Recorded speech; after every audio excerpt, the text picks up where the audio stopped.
Okay, so welcome everyone to the Embers of Insight webinar series. It's really exciting to having you all here. Thank you for joining us today. My name is Roy Veraveles, and I am the science coordinator for the Canadian Prairies Prescribed Fire Exchange, and I will be the webinar's moderator today. So just a reminder to everyone that this webinar will be recorded and posted on our YouTube channels. Just a little bit of background about the Embers of Insight. This is produced through a collaboration between the Great Plains Fire Science Exchange and the Canadian Prairies Prescribed Fire Exchange. And this year, we are exploring the topic of prescribed burn associations through a series of webinars, specifically. So last week, we hosted John Weir. Continuing today, with Ben Wheeler, and wrapping up next week with a panel of prescribed burn associations from the US and Canada. If you miss any of these sessions, record versions are going to be available on our YouTube channel, so you are welcome to visit those. Since this is a collaboration with the Great Plains Fire Science Exchange, I would like to introduce Lori Bamerlin from the Great Plains. Lori, do you want to say hi to the audience? Yes. Hi, everyone. I am the outreach coordinator for Great Plains Fire Science Exchange. I will be monitoring chat, so if you have questions, feel free to drop those in there, and then I'll compile them and share with Ben at the end. Thank you, Lori. So just a reminder to everyone to please keep your microphones off, and you're welcome to keep your videos on or off, that whatever you feel more comfortable with. And as Lori mentioned, please keep your questions, put it in your chat box or unmute yourself at the end of the session. So one last thing, when you log off at the end of the webinar, you will be invited to complete a short optional anonymous feedback survey to help us improve this webinar series. With those items covered, let's meet our speaker today. So Ben Wheeler is a private land wildlife biologist who co-founded and has coordinated the Loop Trex program since 2009. I'm pretty sure he's going to explain all of those details.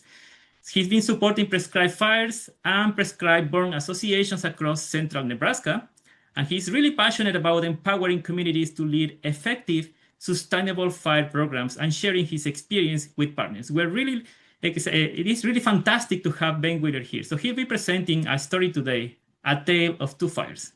So Ben, welcome, and please take it away. Yeah, thank you so much. It's always super humbling, and still exciting to get invited to present at places like this. It's so fun to be able to share the work that we're doing in our areas. I'm imagining you guys get invited to talk elsewhere, and everyone where they're working is just proud of the work that they're doing. And when you get an opportunity to share some of those things, it's just fun and it's exciting, and hopefully for the rest of this group, a little bit empowering to the rest of you. And I hope that we can give you some ideas, some insights, maybe just things that you can take with you to empower some of the work that you're doing. I'll share my screen now and then switch over to a slideshow. But I am a wildlife biologist. I'm in central Nebraska, right in the middle of the Great Plains in the United States. And I've been here since 2008 in the same exact position that I was back then. I grew up in Indiana, further east of here, a few states, kind of in the corn, soybean desert, and moved here kind of as a transplant. I did my graduate work in Kansas, in western Kansas at Fort Hays. And after that, spent a couple years kind of as a journeyman wildlife biologist, and then eventually moved up here in my current position back in 2008. So if I could back you up a little bit, clear to when I started back in 2008 as a wildlife biologist, we were doing wildlife work. We're creating habitat plans for people in the central part of Nebraska.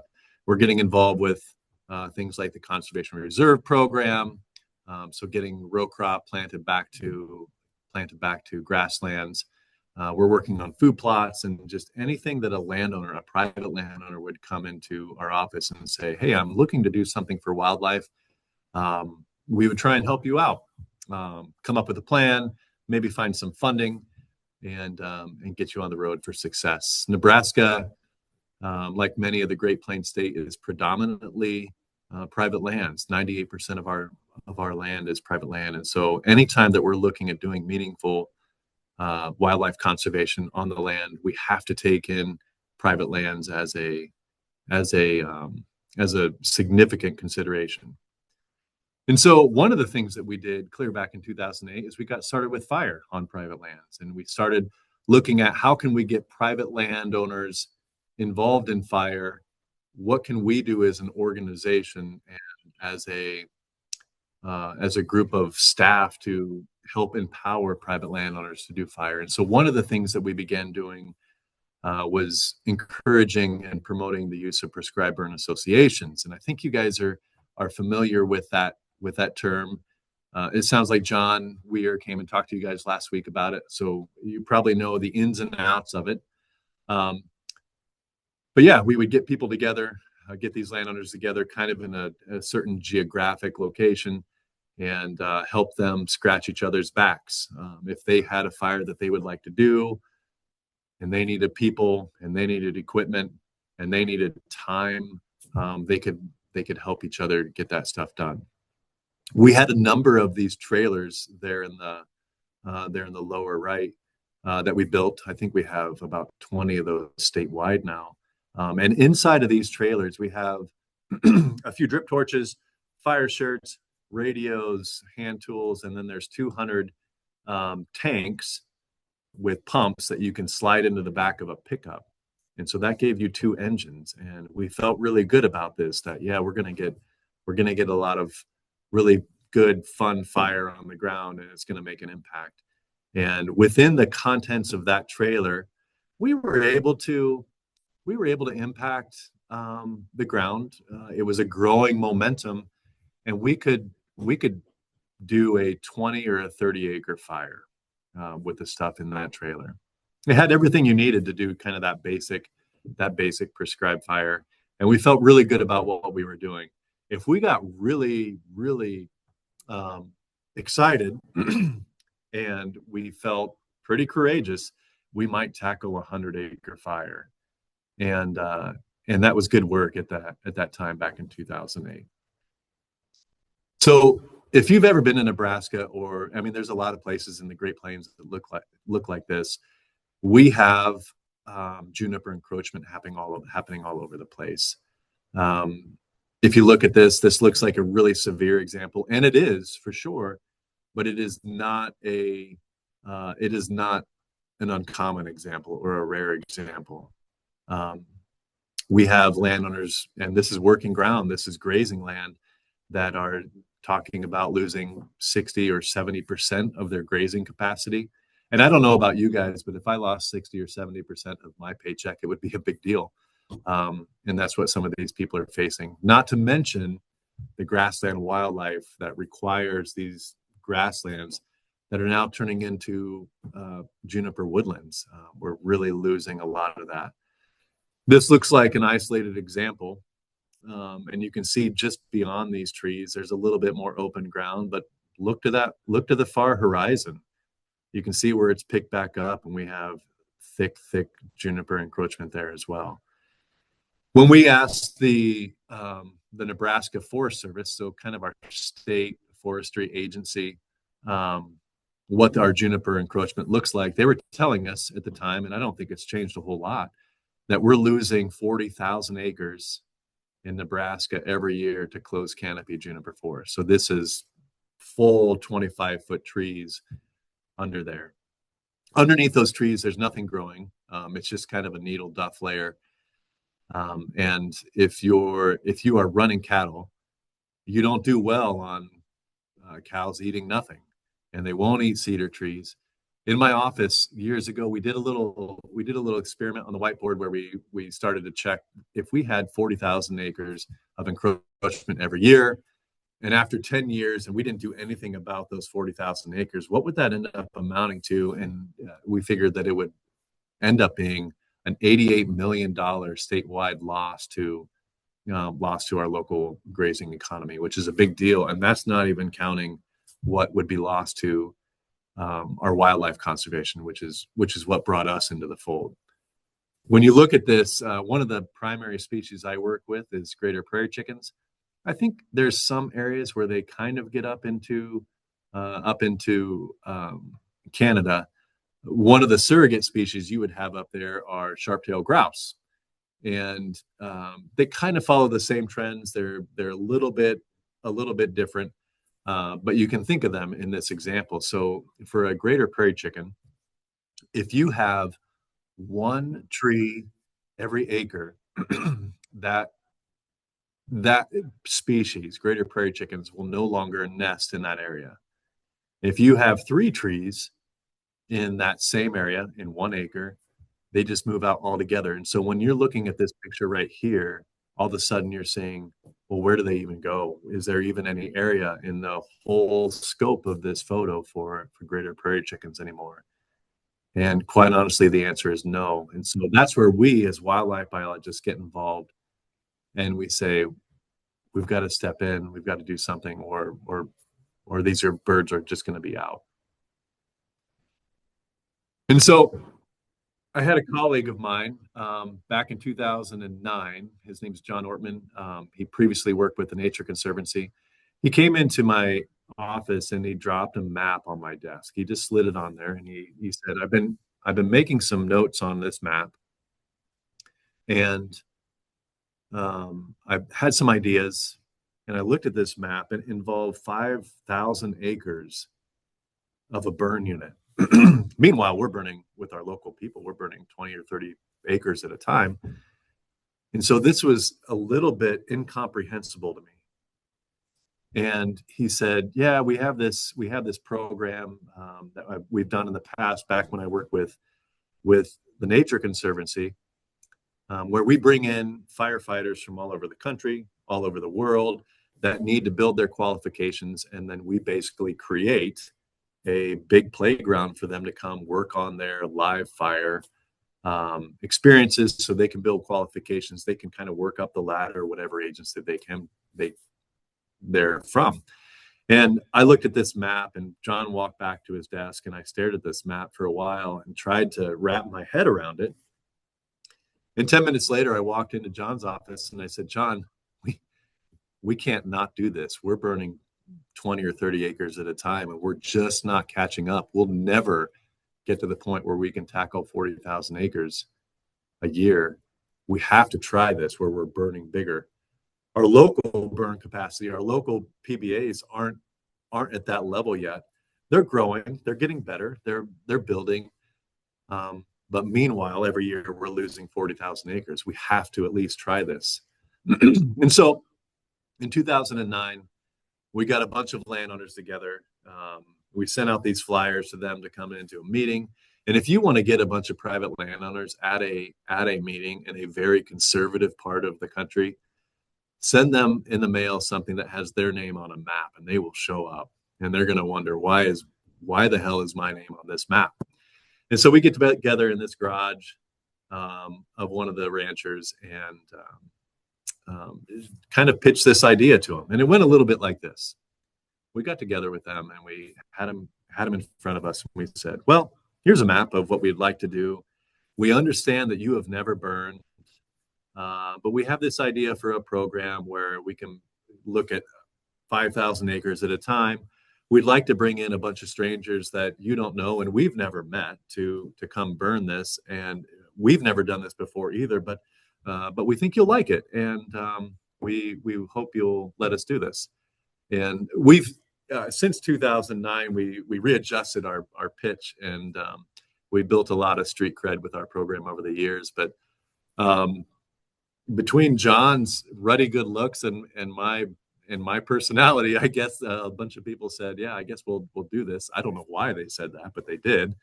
And 2010, we put our first loop tracks on the ground in March of that year.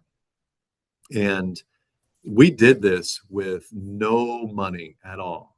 At that point, there were all these agencies, most of them at that time were federal agencies, felt like we need to get our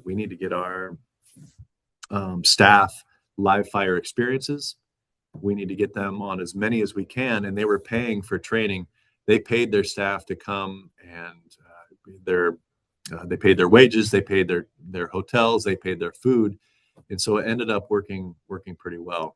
We've adjusted, we've evolved over the years, and we do have grant funding for the program now.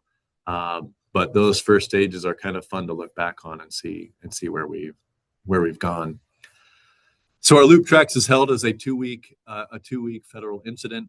People come in from all over the country, from all over the world, for 2 weeks in late March, and we've done good work. This is in that top picture is in Ord, Nebraska, just kind of coming up with the plans for the day. And you can see this little room that we have is full of a lot of people that are just excited to get out there and do good work. You can see even in the map that Dan is pointing at, it's a big area. In that year, I think we were trying to tackle about 6,000 acres, and we were doing good work. But this is kind of just a photo collage of what those 2 weeks look like, and we get everybody a lot of really intense fire experience out on the ground. During that 2 weeks in late March, anything can happen with weather, and so sometimes we get locked into a room, and we can't do fire during that period. Sometimes we get blizzards, sometimes we get high winds or red flag warnings, and that keeps us inside. But we still make sure that we have an active learning environment in there. And over the course of those years, there's been a couple years where we took off either to like extreme drought or burn permit allocation, or one year we were in between grants and we did a couple things things differently there. We had the COVID year of 2020, and this little marker here doesn't include what we were able to get done last year as well, but we have in the year since 2010, we've had an impact over 35,000 acres, which is really, really cool to look at. Again, thinking in the background, meanwhile, we're losing 40,000 acres every year. And so that was a little bit of a sobering thought. And so if you look specifically at our Loop Treks, this idea that we're going to bring big fire to the land where we're really only doing small fire, we have a lot of outputs. We've had several hundred people come from all over the country, all over the world, 25 different states, 7 different countries have been involved. We've even had people from Spain, from Ecuador. We had a gal from South Africa that was representing South Africa National Parks that was looking at developing a prescribed fire program for their parks down there in South Africa, and was just looking at different models of how to do it. And she came here to see, well, how are they doing it, and how can that be translated into what we're doing in South Africa. There's been gallons of ink that have been spent on task book items to get people the qualifications they came for. And then over the course of those years, we've treated over 35,000 acres. And those are great numbers that we can certainly celebrate and be proud of. But what I'm more interested in is the outcomes. What has this done outside of those specific units that we've had? What has this done for our local area here in Nebraska beyond what those individual firefighters are coming for? We built great relationships with our emergency management systems. So sometimes on those days off, we'll go and we'll tour local fire departments, and they love having us come, and we build some trust there, some trust that ends up extending into some of our private landowners. We even invite our local fire departments to come and join us on fires. We began by burning big and focusing big, cross-boundary fires are becoming a lot more common in our area. And cross-boundary fires just meaning fires that involve more than one landowner, where we're no longer burning 20 acres, all my land, but we're now burning within our local burn groups that are watching our Loop Treks. They're beginning to become more acquainted with people burning across fence lines and working together. We began night fires, and this is a really fun story. When we first started night fires, nobody liked the idea of it in our towns, and they eventually gave us a little bit of a key that we could start to do that. And night fires in our area are just beautiful. Sometimes when we have multiple days in a row of red flag warning, the only time that we get weather to do fire is in the evening when things become a little bit more moderate. It was a lot of fun. You know, the first time that we did a fire like this, we had multiple calls to dispatch reporting a wildfire, and dispatch would call us, and we would say, no, everything's going well. And then a couple years ago, we had a night fire on one of our trek sites, and this was right next to a blacktop county road. And I saw a vehicle pull up, a big SUV, and just park right next to our fire. And I thought, boy, I probably need to go over there and talk to them. And so I'm driving in my little quad over there to talk to them. And while I'm on my way, I'm going through my mind, okay, here's the talking points I should cover with them. This is why we do fire at night. This is why it makes it safer. This is why the glow looks so big where you're at, but everything's actually really, really fine. And when I rolled up there, the window rolls down, and inside this vehicle, there's 4 women with a bottle of wine, and they're just watching the show. And so we're just giving them this gift that they're taking advantage of. But we get a lot of community exposure with our loop treks. Our local brewery here in small Ord, Nebraska, is every year when we do our treks has a Prairie Fire brew that they put on. And so we do our best to try and get as intimately involved with our local community and make sure that they know how they fit within fire and that they are an active part of that fire story. We also provide, with the big work that we do, anchors for additional fire. And so in here, you can see all this green area in that picture with area that we burn during our loop treks, and it's starting to green up. And after our treks event left, after that 2 weeks, those local landowners that were used to burning 20, 30, 40 acres at a pop looked at the 4-mile black area that we created, and they scratched their heads and said, you know, here's an opportunity where we can really put some good work on the ground. And they would begin to take build fire units, and blow it into the black that we had created. A couple years ago, I think it was 2019, we were up near Burwell, Nebraska, and after our 2 weeks, there was 6 or 7 different fires that got pushed into our burn unit. And so that leaves us with not only burning 4,000 acres during that year, but there's an additional 1,800 acres that is burning into it. And in that additional 1,800 acres, that is local landowners that are learning about how to use fire, not just our qualified burn crew that comes during the treks.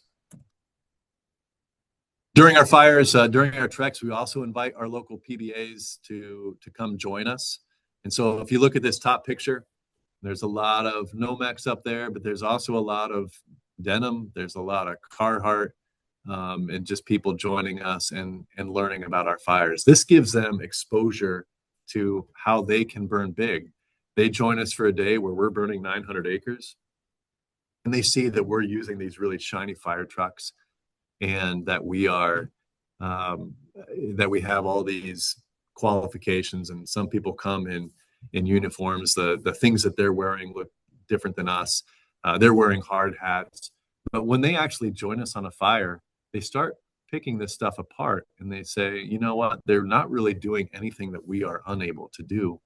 And all of a sudden, the idea for burning bigger than 20, 30, 40 acres becomes unlocked, and it becomes accessible just by them joining us on the fire line that day.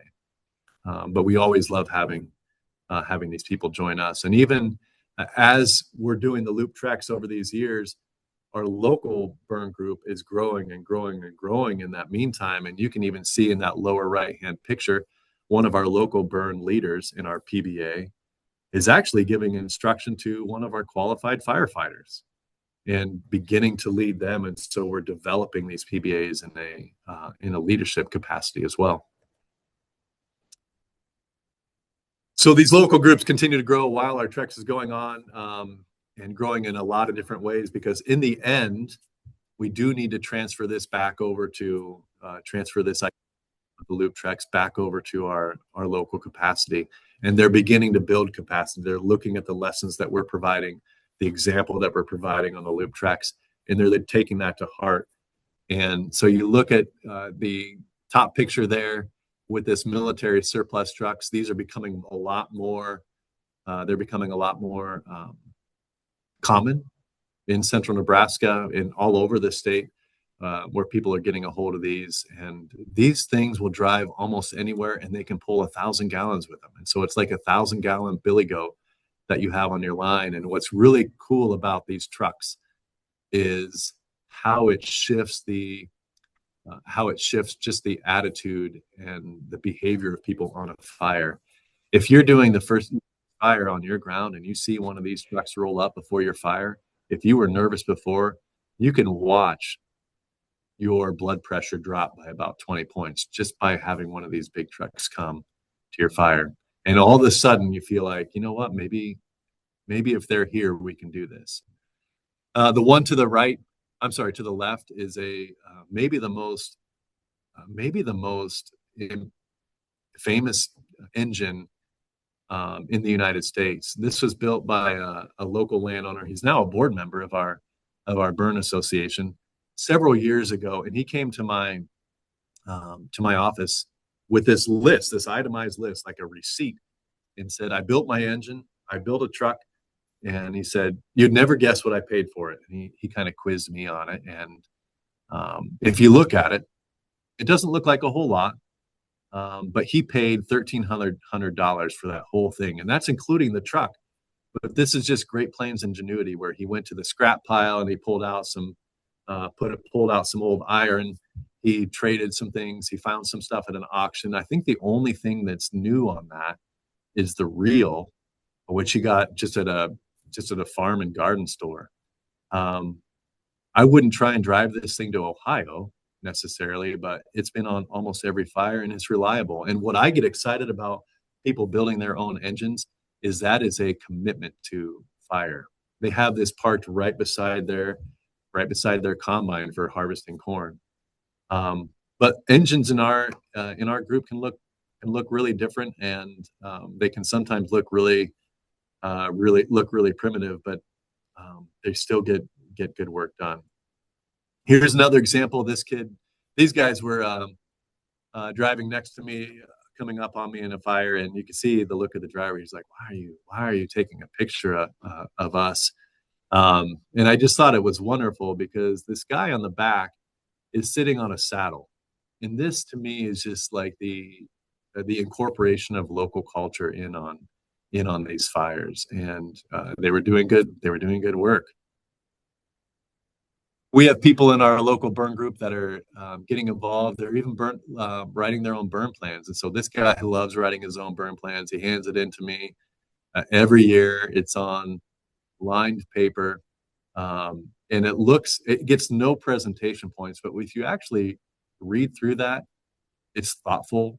It's well developed. You can tell that he's thinking about how to do his fire, and it's not on a formal template. It's not anything formal at all, but it's a well thought out plan.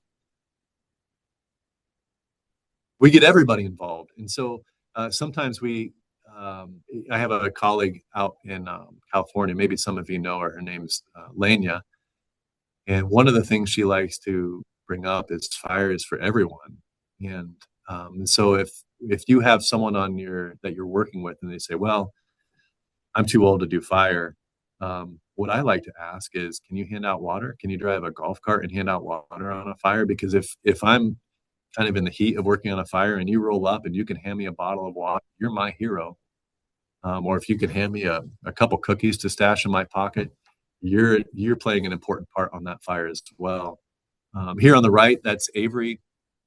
She was in kindergarten at that time, and she's with her mom, and she's writing down notes from weather observations for the day. And so she's getting involved in fire as well, even at a young age. And we're not pulling kids out here just for photo ops. We're making sure that they have meaningful roles in the fire. The one in the middle there is my little guy Carter, and he's helping with mop up, just spraying down any hot spots on the edge. And then also making sure that we acknowledge the people that serve us food at the end. When we have a prescribed fire, I require that our people mention the people serving food at the end as part of our fire. And so in making sure that they know that they're involved in a very meaningful way. Oops, wrong way. This is something I'm really excited about. So again, about bringing our community and having our community involved as much as possible and making sure that these non-traditional kind of fire folks are know where they sit within the fire story. A couple years ago, I took in a couple of drip torches into our local saw shop, and they had been seeing smoke, and they knew that there's fire going around the community. And anytime I would go in there, they would ask good questions. And so I went in there and I just said, I gave them 2 torches and I said, would you guys be interested in selling these? And just having them here and selling them if people came in. And they said, yeah, I guess we can. And so they left them on their counter. And I said, in 3 months, if I'll come back, and if they're still here and you haven't sold any, I'll take them back and I'll get them out of your way. If you sell them, go ahead and keep the money. Like, I want this to be something that works for you. And I came back 3 weeks later and they had already sold 7. And that was just so cool. I felt like at that point in our little town of Ord, population 2,200, Ord, Nebraska, I can go out in this small town right now and I can buy a shovel, I can buy a wheelbarrow, I can spend $500,000 in our little town and buy something that harvests corn. With fire being one of the most rapidly growing sources of grassland management, why can't I find somewhere in town to buy a drip torch? And so I took one to them and they said, yeah, we will. And they still have them on their counter, and they've sold, I don't know how many since. That was a couple of years ago. And to my knowledge, it's the only place in the United States, maybe the only place in the world, where you can buy a drip torch at a saw shop. And one of the benefits of this is everybody that goes into that saw shop, whether they're buying a chainsaw or whether you can see in the background, if they're buying a lawnmower or a weed eater or anything else, or a leaf blower, when they get to the counter to pay for that, they're looking at drip torches, and it almost invariably begins a conversation. So this little saw shop becomes a new hub for discussing prescribed fire. But they're growing. They're doing really, really good work. In the meantime that our Trex is going on year after year after year, our local group keeps growing and growing and growing. They're becoming leaders. We've even elevated some of these folks where they're teaching our burn workshops. They're building their own equipment. A couple years ago, I had one of them ask, they said, hey, should we take a picture before one of our fires? And I said, yeah, I don't know why we've never done that. And so you can look at the bottom there, and that's our little group of Rough Riders. And it's been a lot of fun to watch. This was I would call a small fire at that time. This was a fall burn. We didn't have a whole lot of people show up because people were cutting corn that day, but it was really cool to see everybody there. And I can look through this list of people in the bottom photograph there, and I can give you a story of everybody that's involved and what they contribute to our burn group in different and unique ways. One of my favorite parts of my job is going out after the fire when we start having green up. And so we get really caught up with pictures of torching cedar trees. We get really caught up with pictures of black, but I think one of the things that we need to become more focused on is the green. Many of you are probably familiar with the term the green glacier, which is like kind of the woody encroachment that's moving through the Great Plains. I have a different idea of green glacier, where we're talking about the green up and the protein content that happens after a fire. I feel like this is what we should transition into. Why we're burning. We're burning for grass. We're not burning to run away from trees. We're burning to encourage grass. And I think that's a whole new mentality that I think a lot of people can get behind, especially the folks that are a little bit nervous about fire. If you can begin to talk about fire, not just in terms of killing cedar trees with crown runs that are carrying through their pasture, and we're going to try and hold it at the end. If you can begin talking to them about protein content following the fire, weight gains, I'm beginning to try and collect more and more of these stories from people's experience. And I had one person stop in my office just last year, and he said, "You know what? I've got an example for you." He said, "Where I graze after my fire, my conception rate on my cow-calf pairs goes from 84% to 98%.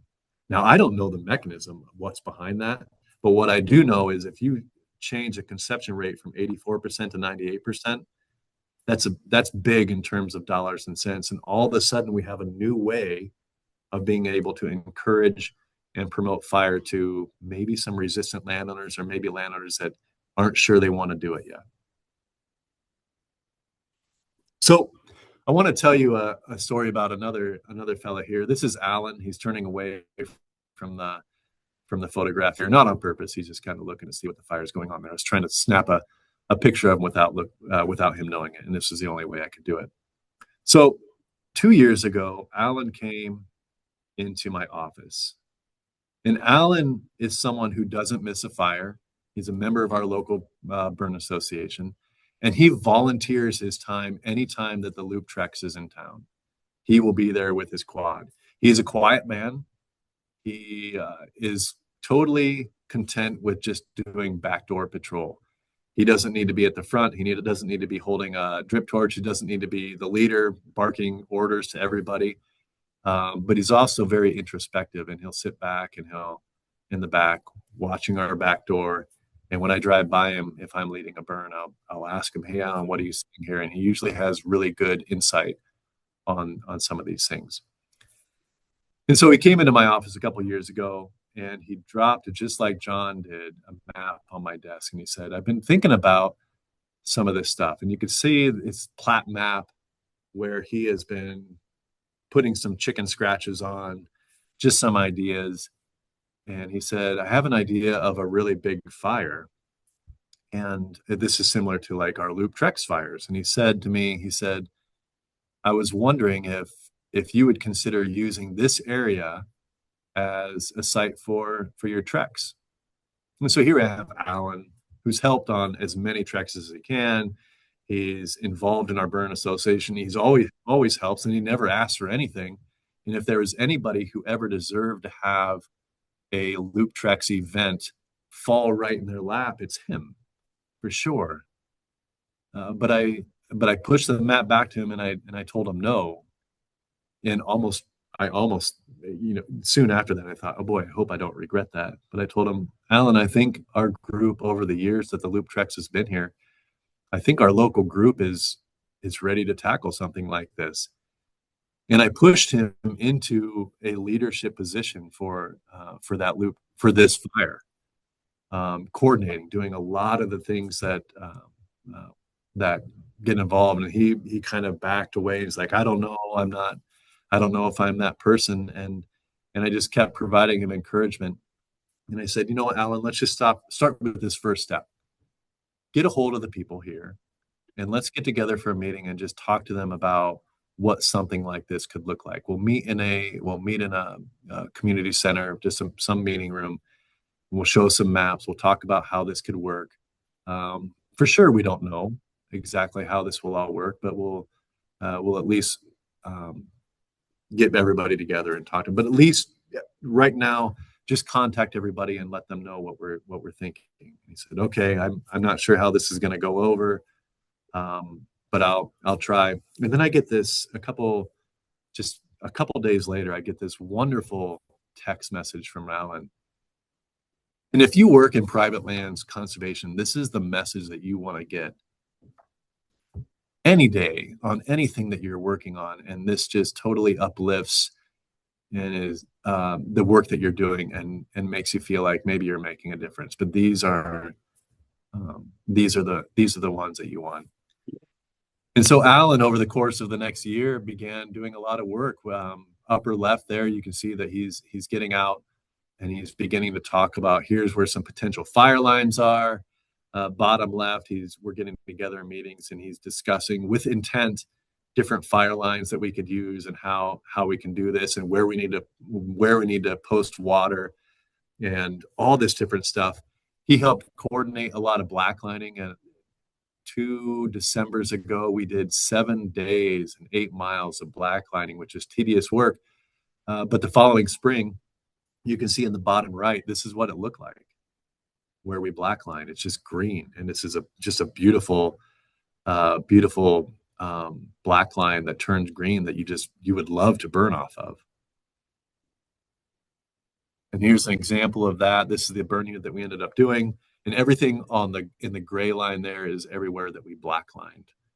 The brown lines are going to be county roads, and so we didn't get everything around it, but we got a lot that really, really helped us. And so I want to cover with you guys just this last year where we were at, and look at our loop treks and compare it to this fire that Quiet Alan put together. And what's really interesting, and this is total coincidence, is these two fires had the same exact acreage, down to the gnat's ass. It was 2,500 acres. If you compare these two by the number of people that showed up, last year we had 30 people sign up for the loop treks. On this fire that we did that Alan put together, the day of the fire, we had 72 people show up. On our loop treks, we best to get as much done as we can, but we're really reliant for our event.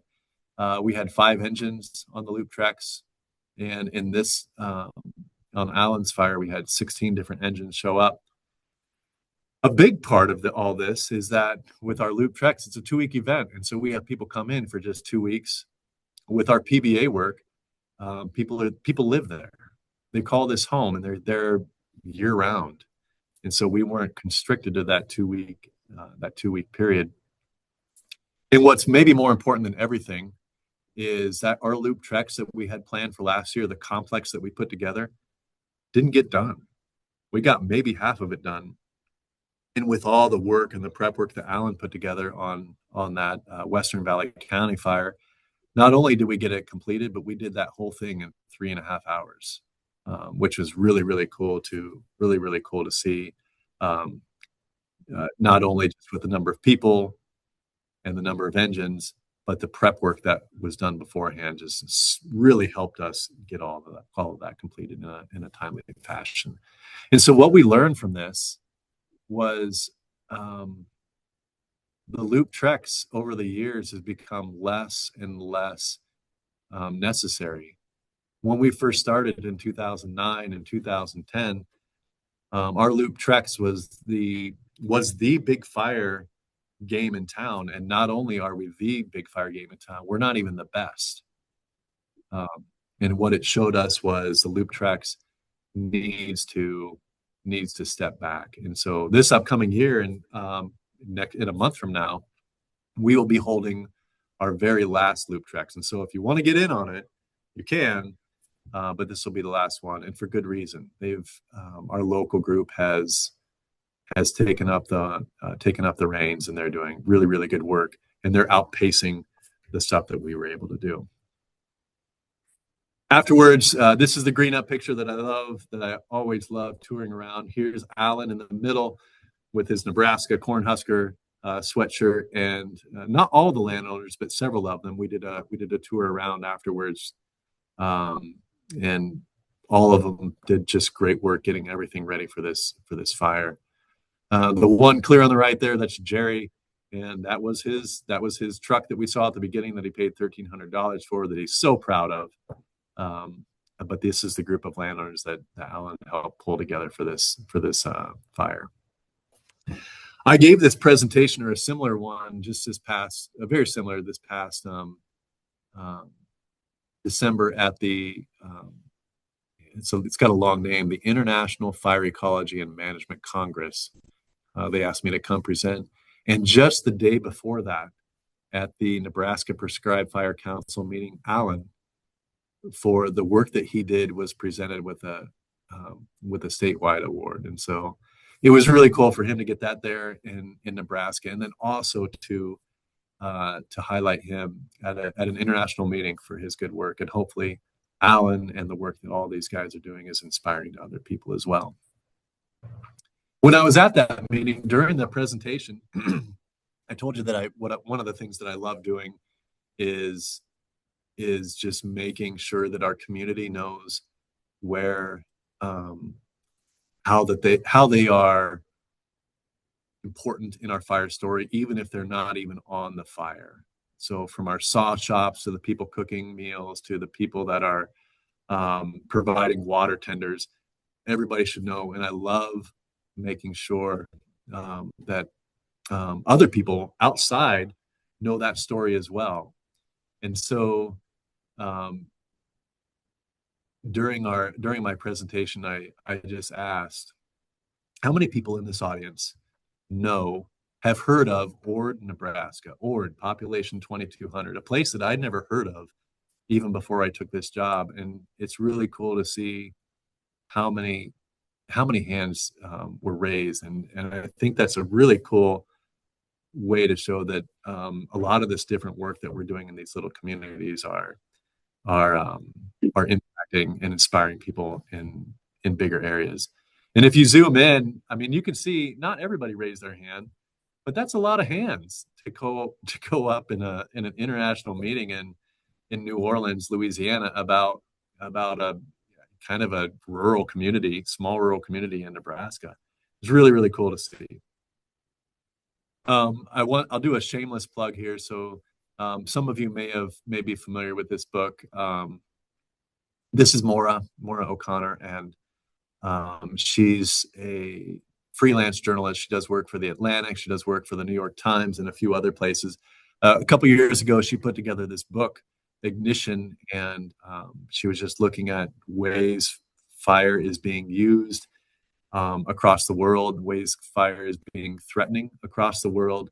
And this is a lovely, lovely book that she put together. Maura's very first fire was on the Loop Treks a few years ago, and the Loop Treks plays a big role in this book.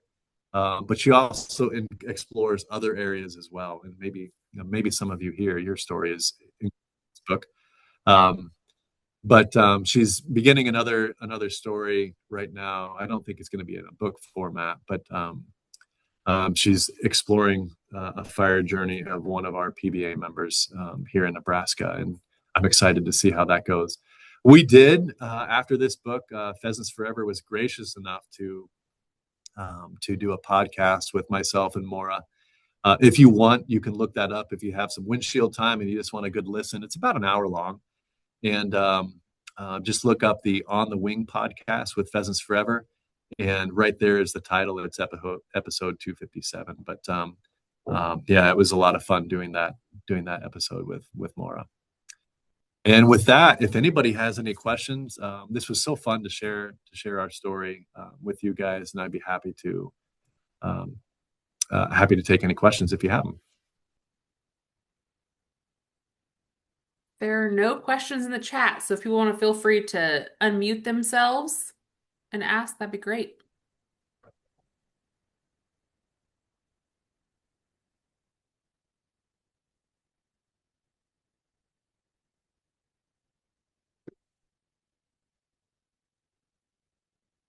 No questions at all?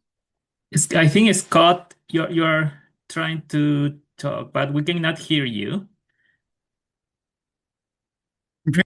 I got a set of speakers plugged in so I can hear. I missed most of the webinar. I apologize, but is there a chance of getting a copy of it sent out to me when things are done here? Yes, it'll be on the Canadian Prairies Prescribed Fire Exchange website and YouTube, as well as Great Plains Fire Science Exchange website and YouTube, and then we'll send out a follow-up as well.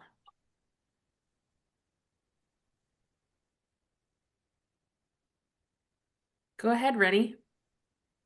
Hey, thanks, Lori. Thanks, Ben, for your wonderful talk. This is the second time I've heard your talk. I was one of the people in the crowd waving their hand when you asked about Ord, Nebraska, down in New Orleans. So I think it's an incredible story that you shared, talking about how the evolution of your Trex program leading into the PBA program, which actually led into the landowners taking ownership of prescribed fire in the community. So I think it's a great model for us to learn from here in Canada, and I really appreciate you sharing that story and taking the time for us.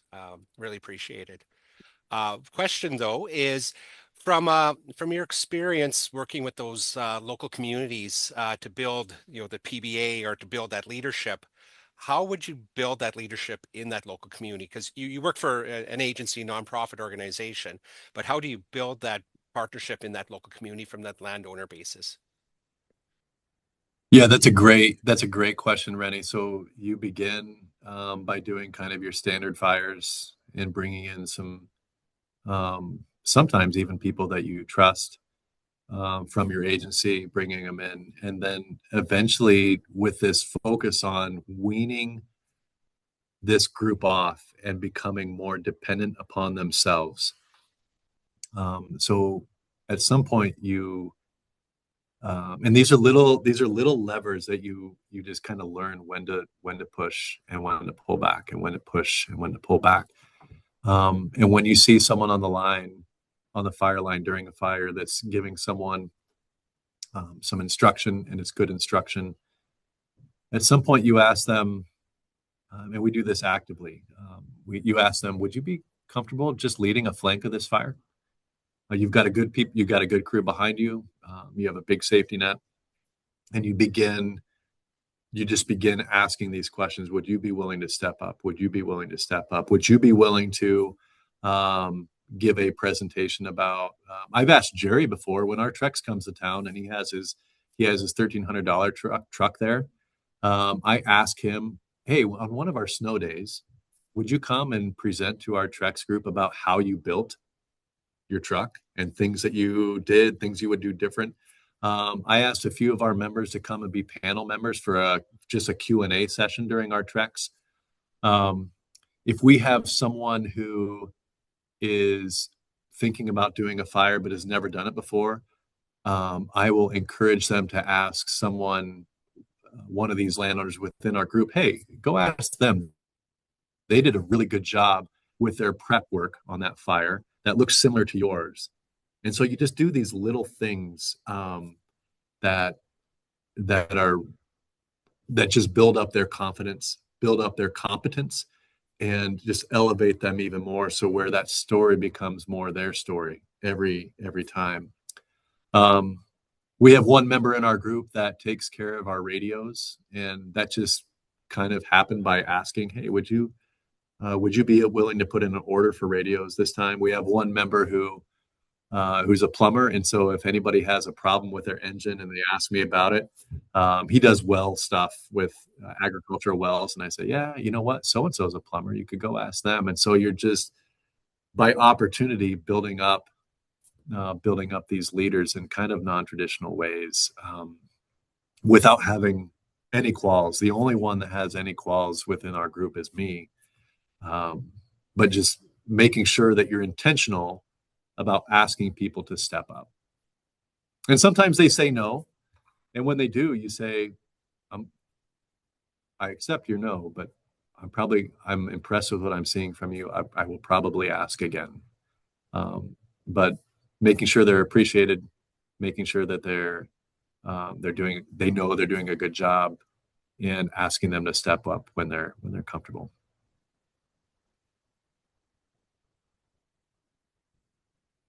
Sometimes, I guess, to back off that a little bit, Rennie, I guess what I'm saying is sometimes that doesn't have to be a leap into you're going to be the burn boss. I know you've never done this before or anything like it, but it's just taking those little incremental things from radios or from prep work, or if someone just puts in a really good mow line, just having someone take a look at the work that they do.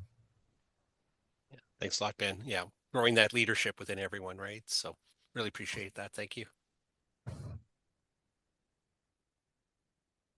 I don't know if there is any more questions from the audience. I don't see anything in the chat, but I just gonna say, Ben, it has been really inspiring to me, seeing all this work and Prescribed Burn associations taking over almost for the treks, the loop treks is really exciting to see. I wonder how how do you see what are the barriers that they have faced and how they have overcome those barriers of like leadership or training or all of those aspects? Yeah, and we face new ones every year. I mean, when we first started, if you look at where we began our fire group years and years ago to where we're burning now, everything was a barrier. Just having people with experience was a barrier, and building those up, having people as leaders, like we just talked about with Rennie, was a barrier. And so just making sure that we are tackling those at pace and not trying to tackle too much at one time. And so encouraging people to build their own equipment was a huge step for us. And making sure that we let them be those heroes instead of taking that all on ourselves and doing all that. We could have just given them, instead of them building their own equipment, we could have just built 6 more burn trailers and put them here that we own. But I think there's a commitment, there's a personal commitment when they build their own. I think a big barrier that we crossed, and we kind of talked about this in the presentation, was when we went to cross-boundary fires. And then all of a sudden there's people that are working together and having a vision together. And so that was a big barrier that we crossed. And one of the barriers that I think a lot of people think about is liability and insurance. And one of the things that we noticed when we began doing cross-boundary fires, when people began looking at how can I incorporate all my neighbors into this fire. So the fire that Alan put together, I think, had 13 different landowners, like neighbors. And so you would think, naturally, this fire is getting bigger. We're more exposed to liability, but what we have seen is exactly the opposite.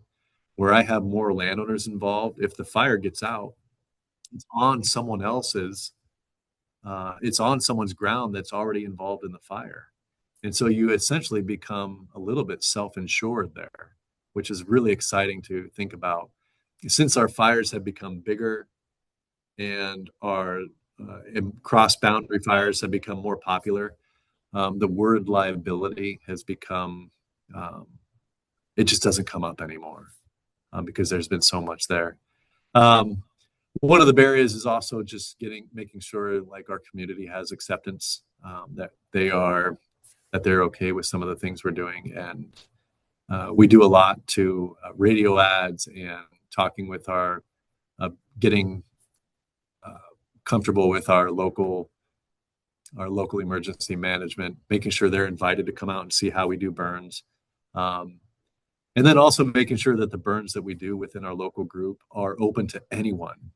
The way we usually communicate our fires and our fire activity is through email. And I'll put anybody on that email list, and we'll invite anybody to a fire. And so if they're nervous about fire, and there's still people out there that are, we ask them with a personal ask, hey, how about you come to one of our fires? It's not even your fire, and just see how we do it. And that seems to open it up. So we make sure that our burn group is not a closed group, but that we're inviting everyone. And so, yeah, I mean, there's a lot of barriers there. I do see there's some groups, sometimes some PBAs that try and escalate too quickly, maybe, and try and take on too much beyond their capacity. And they're working on excitement, and they're just wanting to do good work. And sometimes they move beyond their capacity. And I think our group is doing really good work, but it took a few years of those 20, 30 acre fires to get there. And we took each step kind of in hand and did good work and took all of those barriers seriously. And it's been a lot of fun.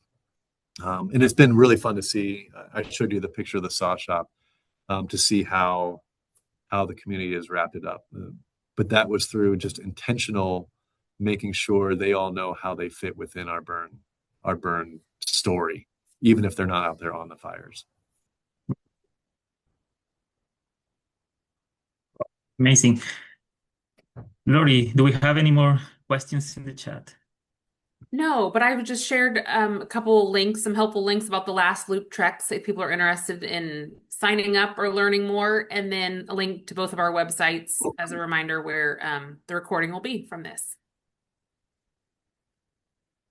One thing I Excellent. would toss in there Oh, would be we have, if anybody here is working with a burn association, we have people. It was just mentioning to Roy. It's easy to put someone on our burn group email list. I've got people on our burn group email list all over the country that just want to take a peek into how we communicate, what we communicate, the different things that go on within our burn group. And if anyone here just wants to, if you're working with a burn group and you want to just kind of see from the outside what we have going on, you're sure welcome to be put on that email list. It's easy for me to do.